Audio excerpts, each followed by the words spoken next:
చావో రేవో, ఇప్పటి వరకు మన జాతి మీదకి ప్రతి ఒక్కడు ఎగిరాడు.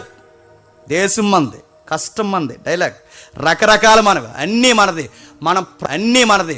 మన ప్రాణం మన జాతి వైరం కోసం ఎంత ఎత్తుకైనా ఎదగాలి. మన జాతిని కాపాడుకోవడానికి అవసరమైతే అడ్వాన్స్ సైన్స్ మనమే కనిపెట్టాలి, అడ్వాన్స్ టెక్నాలజీ మనమే కనిపెట్టాలి. ప్రతి దానికి మనం ముందుండాలి. ఎందుకంటే మన జాతి ఈ ప్రపంచాన్ని శాసించాలని కంకణం కట్టుకుని కసితో ఈరోజు ప్రపంచాన్ని శాసించే స్థాయికి వాళ్ళు ఎదిగిపోయారు. చూడండి, ఇవన్నీ వీళ్ళ కంకణం కట్టుకున్నారు. మోసే దగ్గర నుంచి కొన్ని నేర్చుకున్నారు, యెహోషువ దగ్గర నుంచి కొన్ని నేర్చుకుని వాళ్ళ కంకణం కట్టుకున్నారు. ఎప్పటికైనా ఒక నిర్ణయానికి వచ్చారు, 3వ మందిరాన్ని కట్టాలి. అన్నీ దేనికంటే చెప్పండి, ప్రపంచ గొడవలన్నీ తిప్పి దేనిగా చెప్పనా? నువ్వు జీగా చదువుకుంటావో, నువ్వు కరెంట్ అఫైర్ చదువుకుంటావో, నువ్వు కాంపిటేటివ్ ఫీల్డ్ ఉంటావు, నువ్వు ఏదైనా చదువుకో, నువ్వు బైబిల్ హిస్టరీని దాటి ఏది చదవలేవు. రాసి పెట్టుకో, నువ్వు బైబిల్ హిస్టరీని దాటి ఏది చదవలేవు. ఇప్పుడు ప్రపంచ పొలిటికల్ సైన్స్ దేని మీద నడుస్తుంది తెలుసా?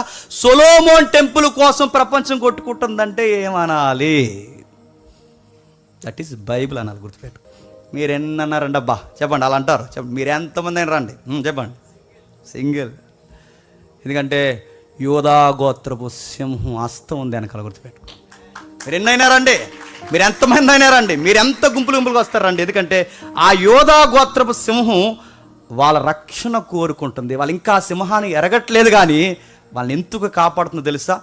ఎప్పటికైనా ఇజ్రాయేల్ చెప్పండి రక్షణ పొందాలి, కాపాడటం పని తన పని చేస్తుందన్నది ఎంత వాస్తవమో బైబుల్ దేవుడు పొలిటికల్ సైన్స్లో తన పని తాను చెప్పండి